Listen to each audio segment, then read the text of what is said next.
जीवन का कोई भी क्षण, इस क्षण में भी 1 सेकंड बाद तुमने मुझे देखा और अपने जीवन में उतारा और हमेशा के लिए उतार दिया, फिर तुम्हारी आंख में आंसुओं के अलावा कुछ नहीं रह पाएगा। और आंसू तो जीवन का एक सौभाग्य की बूंदे हैं, हर एक के बस की बात नहीं है। राक्षसों के आंसू नहीं आ सकते, दुष्ट व्यक्तियों के आंसू आ ही नहीं सकते, कुत्तों के और बदमाशों के आंसू नहीं आ सकते। जो भक्त है, जिसकी आंख में करुणा है, दया है, प्रेम है, छलछलाहट है, उसकी आंख में आंसू आ सकते हैं, उसके हृदय में वेदना आ सकती है, उसके सीने में चीत्कार हो सकती है, वह एहसास कर सकता है। ऐसा जीवन जीवन कहलाता है। ऐसे जीवन में वह चाहे पौरुषवान हो, चाहे क्षमतावान हो। जब उद्धव आए कृष्ण को लेने के लिए और जब राधा से अलग हुए कृष्ण, उस समय का वर्णन रसखान ने बड़ा सुंदर किया है। रसखान ने कहा कि कृष्ण बोले नहीं, राधा भी नहीं बोली। राधा ने एक क्षण के लिए कृष्ण को देखा और कृष्ण ने अपनी आंख में बहुत छोटी सी बूंद, पानी की छोटी सी बूंद आई और उन बूंद के माध्यम से उस राधा को देखा और मुड़ करके रवाना हो गए और बहुत कुछ कह दिया जो कुछ कहना था, और बहुत कुछ सुन लिया राधा ने जो कुछ सुनना था। एक पानी की झिलमिट बीच में रही, एक पर्दा सा बना और उस पर्दे में अपनी बात सब कुछ कह दी। राधा ने नहीं कही, कृष्ण ने नहीं कही, उस पानी की बूंद ने कह दी, उस आंसू की झिलमिलाहट ने कह दी, वो चादर ने कह दी जो बंधनवार सजी हुई थी आंख के राधा के बीच में। वह तो एक प्रतीक है राधा और कृष्ण का, यह प्रतीक है गुरु और शिष्य का। यह तो हृदय और आत्मा की एक चेतना, वेदना है, विस्तार है।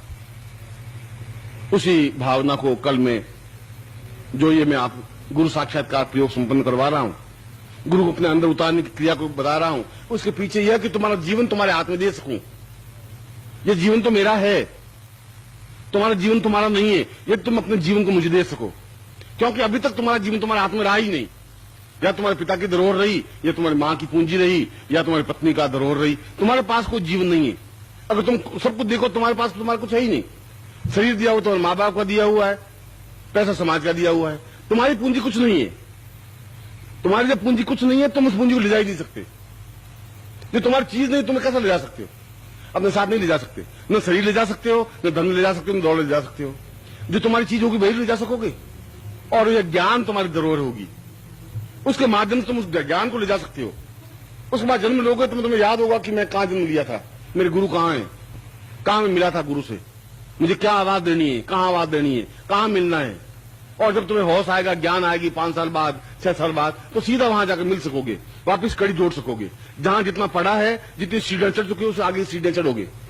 हर बार तुम्हें नई सीढ़ी चढ़नी पड़ती है, हर बार तुम्हें एक मलमूत्र के बीच में जीवन को व्यतीत करना पड़ता है, हर बार एक घटिया और गंदे जीवन के बीच में से आगे बढ़ने की क्रिया करनी पड़ती है। और फिर मैं तुम्हें ये भी संस्कार करता हूं, मैं तुम्हें चेतना देता हूं, ज्ञान देता हूं, मंत्र देता हूं, फिर तुम्हें बताता हूं तुम कौन हो, कहां हो, तुम्हें फिर बताता हूं कि तुम्हारे अंदर वो ज्ञान की चेतना थी, है, प्रस्फुटित करना है। फिर बहुत कुछ समय व्यतीत हो जाता है, फिर वैसा का वैसा क्रम बन जाता है। ठीक ऐसा क्रम इस जीवन में बना। इसलिए जीवन में गुरु की जरूरत है। जीवन को पकड़ने के लिए, जीवन को समझने के लिए, जीवन को अपने अंदर उतारने के लिए, पिछले जीवन को देखने के लिए, आगे के जीवन में पहुंचने के लिए, और जीवन में आनंद अनुभव करने के लिए, किसी की सामीप्यता प्राप्त करने के लिए। कोई हमारा है, यह एहसास मामूली बात नहीं है। कोई हमारा धरोहर है, कोई हमारा चिंता रखने वाला है, कोई हमारा रखवाला है जो हमें रक्षा कर सकता है। फिर हमें चिंता करने की जरूरत कहां है? और तुम चिंता करते ही क्यों हो? तुम चिंता करने वाले होते ही कौन हो? जब तुम्हारे पास पूंजी नहीं, तुम्हारा शरीर नहीं, तो फिर तुम चिंता रखने से क्या होगा? जब तुमने अपने आप को सौंप दिया तो फिर तुम निश्चिंत हो सकते हो, निर्भीक हो सकते हो। फिर तुम्हारा जीवन कहीं भटकेगा नहीं, फिर तुम्हारी पगडंडी कहीं बदलेगी नहीं।